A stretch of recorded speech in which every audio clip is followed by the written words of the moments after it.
بسم اللہ الرحمن الرحیم الحمد للہ المعروف من غیر رؤیت والخالق من غیر رویت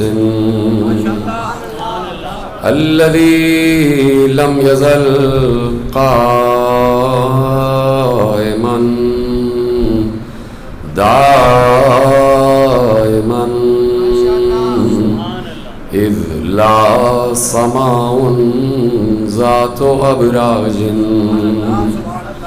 ولا ليل داج ولا بحر ساجن ولا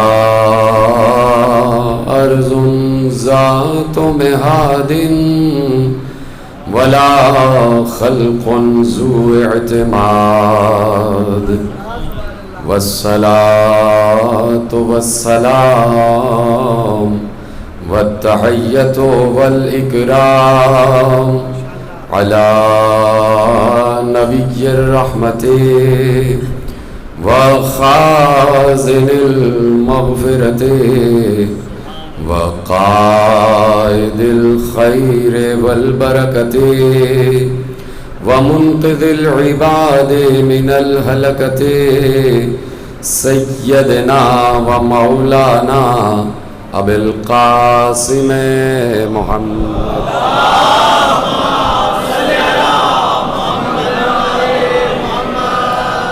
وأهل بيته الطيبين الطاهرين المعصومين المظلومين المنتخبين المنتجبين الذين أذهب الله عنهم الرجس وطهرهم تطهيرا.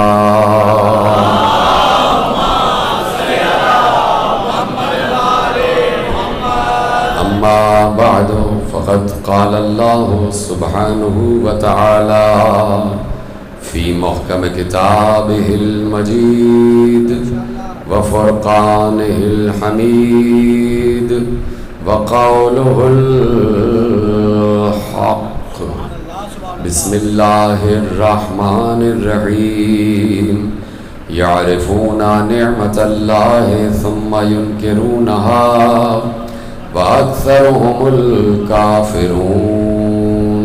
صلوات پڑھیں محمد وآلہ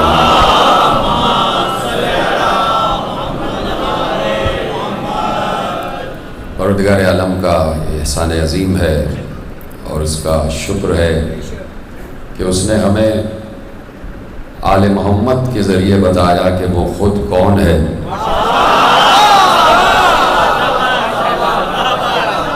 اور خود یہ بتایا کہ آل محمد کون ہے. ہم نے آل محمد سے سمجھا ہے کہ اللہ کون ہے اور اللہ سے سمجھا ہے کہ محمد و آل محمد کون ہے. اللہ اور محمد و آل محمد ایک دوسرے کے لیے ویسے ہی لازم و ملزوم ہیں کہ جیسے سورج سے اس کی کرن.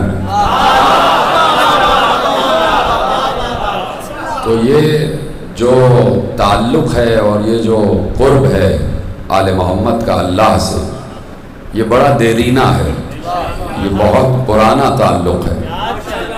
اتنا پرانا ہے کہ اسے قدیم کہہ بھی سکتے ہیں اور نہیں بھی کہہ سکتے. اتنا قدیم تعلق ہے کہ اسے قدیم کہہ بھی سکتے ہیں اور نہیں بھی کہہ سکتے.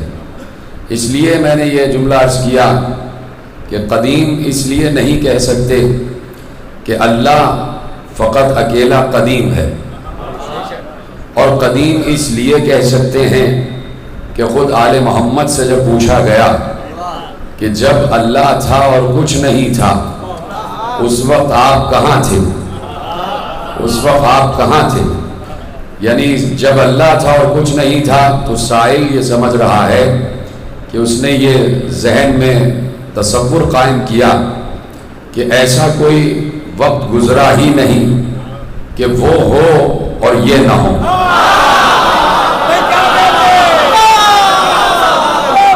اس کے ذہن میں یہ بات تھی، اس لیے اس نے پوچھا کہ جب اللہ تھا اور کچھ نہیں تھا تو اس وقت آپ حضرات کہاں تھے، آپ معصومین کہاں تھے؟ تو معصوم نے ارشاد فرمایا کہ کننا موجودین فی غامض علم اللہ. توجہ ہے، ترجمہ آپ کے حوالے کرتا ہوں کہ معصوم نے ارشاد فرمایا کہ ہم اس وقت جب کچھ نہیں تھا، صرف اللہ تھا، ہم اس وقت اللہ کے علم کی گہرائیوں میں موجود تھے.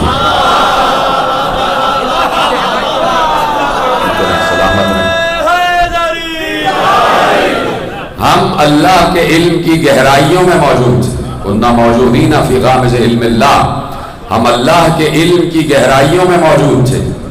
اب یہ بات بالکل ظاہر ہے اور اظہر من الشمس ہے. جیسے سورج نظر آتا ہے، جیسے سورج یقینی ہے، جیسے سورج دکھائی دیتا ہے، جیسے سورج کے ہونے میں کوئی شک نہیں ہے، اسی طرح اس بات کے ہونے میں بھی کوئی شک نہیں ہے کہ جب معصوم نے ارشاد فرمایا کہ ہم اللہ کے علم کی گہرائیوں میں موجود تھے، اللہ کے علم کی، کننا موجودین فی غامض علم اللہ، ہم اللہ کے علم کی گہرائیوں میں موجود تھے، تو جس معصوم نے یہ جملہ ارشاد فرمایا کہ ہم اللہ کے علم کی گہرائیوں میں موجود تھے، اسی معصوم نے ارشاد فرمایا کہ اللہ جو بھی ہے علم ہی علم ہے. یہ جملہ بہت اہم تھا جسے آپ نے محفوظ کیا. خدا کا شکر ہے کہ جملہ آپ تک پہنچ گیا کہ اللہ جیسا بھی ہے علم ہی ہے، علم ہی علم ہے، اس لیے کہ اس کی ذات ہی علم ہے، اللہ کی ذات ہی علم ہے. اور فرما دیا تھا کہ العلم و ذات ہی، اللہ کی ذات علم ہے. تو دیکھیے ذات صفات کے لیے تو یہ کہا جا سکتا ہے، میں آپ عام انسانوں کی مخلوق کی بات کر رہا ہوں، اللہ کی بات نہیں کر رہا ہوں، ابھی میں عام انسانوں کی بات کر رہا ہوں کہ صفات کے لیے تو یہ کہا جا سکتا ہے کہ کبھی صفات نہیں ہوتی اور پھر اس کے بعد پیدا ہو جاتی. مثلا انسان جاہل ہوتا ہے، پڑھنے کے بعد عالم ہو جاتا ہے. توجہ فرمائی آپ، انسان غیر عارف ہوتا ہے، عرفان حاصل کرنے کے بعد عارف ہو جاتا ہے. ٹھیک ہے، اب اسی طرح جب میں اللہ کی بات کروں گا تو اللہ کی ذات ہی علم ہے. یعنی ایسا نہیں ہے کہ وہ کبھی بغیر علم رہا ہو اور اس کے بعد بہت عرصے کے بعد اس کے پاس علم آیا ہو. نہیں، وہ جیسا ہے، جیسا بھی ہے، وہ علم ہی علم ہے. اب جملہ آپ کے حوالے کر رہا ہوں، جب یہ پوچھا جائے کہ اللہ علم ہی علم ہے، اس کی ذات ہی علم ہے، تو سوال یہ ہوگا کہ اللہ کب سے ہے؟ اللہ کب سے ہے؟ تو جواب آئے گا اللہ ہمیشہ سے ہے، اللہ ہمیشہ سے ہے. اب جملہ اور آپ کا امتحان کہ آپ میرے جملے کو کیسے محفوظ کرتے ہیں کہ جواب آئے گا کہ اللہ ہمیشہ سے ہے. جب اللہ ہمیشہ سے ہے تو اللہ کی ذات بھی ہمیشہ سے ہے، اور اللہ کی ذات ہے علم. تو اللہ علم ہے تو وہ علم کے جو اللہ ہے اور وہ اللہ کے جو علم ہے وہ ہمیشہ سے ہے. معصوم نے کیا کہا؟ ہم اللہ کے علم کی گہرائیوں میں تھے. اب ہم سے یہ نہ پوچھنا کہ معصوم کب سے ہے. جیتے رہے، سلامت رہے. ہم اللہ کے علم کی گہرائیوں میں تھے، یعنی جب سے علم خدا ہے تب سے آل محمد ہیں. جب سے آل محمد ہے، جب سے علم خدا ہے تب سے آل محمد ہیں، اور تب سے اس کے علم میں کچھ باتیں ہیں کہ کائنات کیسے آگے بڑھے گی. یہ تو اللہ ہے کہ جسے کائنات کا ابتدا بھی معلوم ہے اور انتہا بھی معلوم ہے. یہ تو اللہ ہے، اس لیے کہ خالق ہے، خالق وقت بھی ہے، خالق مکان بھی ہے، خالق زمان بھی ہے. خالق زمان ہوتے ہوئے خود لا زمان ہے، خالق مکان ہوتے ہوئے خود لا مکان ہے. مکان خلق کیا ہے لیکن اپنے لیے نہیں، اس لیے کہ وہ کسی ایک مکان میں رہنے والا نہیں ہے، علیحدہ بات ہے کہ جہاں علی پیدا ہوئے اس مکان کو اس نے اپنا خاص مکان کہا.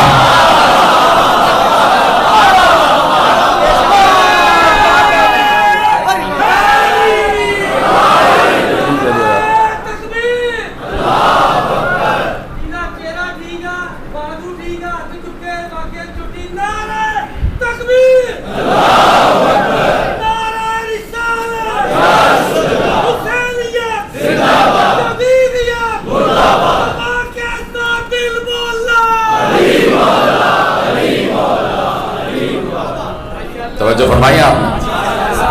زیادہ طویل خطاب نہیں ہے، ظاہر سی بات ہے گرمی بہت ہے، لیکن چاہتا ہوں کہ جتنا بھی آپ کے ساتھ وقت صرف ہو جائے وہ معرفت ہی میں صرف ہو جائے. تو اس لیے میں نے عرض کیا کہ موجود ہیں علم خدا میں، علم خدا میں موجود ہیں. علم خدا میں موجود ہونے کا مطلب یہ ہے اسی لفظ کا قرآن نے استعمال کیا ہے، اسی لفظ کا قرآن نے استعمال کیا ہے، علم خدا میں موجود ہونا. اور ایک بات ہے کہ علم خدا کا کسی چیز میں موجود ہونا، یہ دو الگ الگ باتیں ہیں. علم خدا کا کسی چیز میں موجود ہونا اور کسی چیز کا علم خدا میں موجود ہونا. یہ بالکل ایسا ہی ہے کہ جیسے گلاس میں پانی، تو جتنا بڑا گلاس ہوگا اتنا ہی پانی آئے گا، اور اگر کوئی گلاس ہی پانی میں ڈال دیا جائے، سلامت رہیں آپ، اگر کوئی گلاس ہی پانی میں ڈال دیا جائے، توجہ ہے نا آپ کی. تو اب آل محمد کے علم کی مثال ایسی ہی ہے. اس لیے اللہ نے کہا راسخون فی العلم، جو علم میں ڈوبے ہوئے ہیں، جن کو ہم نے علم دیا نہیں ہے وہ ہے ہی علم. سلامت رہے گا، جملہ آپ تک پہنچ گیا. ہم نے علم دیا ہے آدم کو، ہم نے علم دیا ہے ابراہیم کو، ہم نے علم دیا ہے نوح کو، ہم نے علم دیا ہے موسیٰ کو، ہم نے علم دیا ہے عیسیٰ کو، لیکن ہم نے مصطفیٰ کو علم دیا نہیں، ہم نے مصطفیٰ کی ذات ہی علم بنا دی.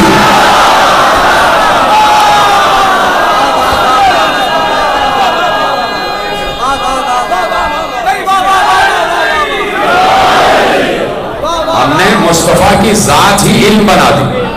وہ مجسم علم ہے، اس کے سر کا بال بھی علم ہے، اس کی آنکھیں بھی علم ہیں، اس کے ہونٹ بھی علم ہیں. تم کیا سمجھو گے کہ جس کا لعاب دہن بھی علم ہو،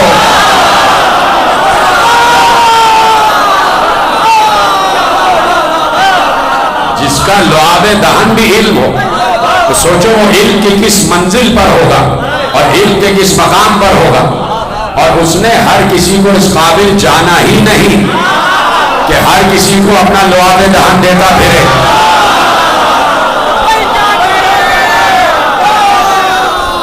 ہر کسی کو اپنا لعاب دہن دیتا پھرے.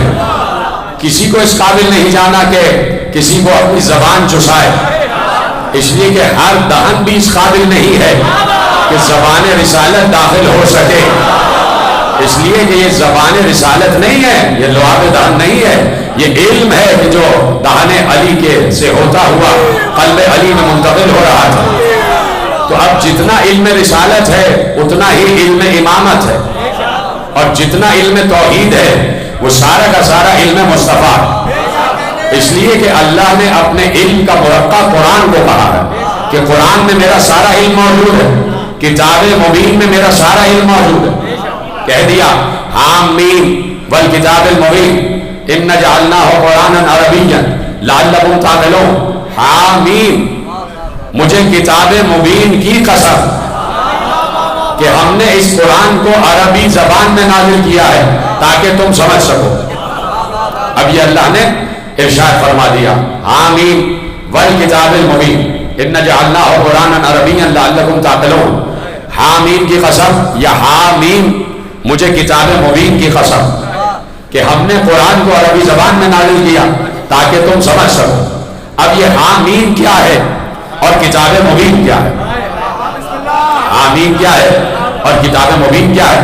مثلا قرآن نے ارشاد فرمایا سورہ مبارکہ انعام میں ارشاد ہوا کہ هو الذی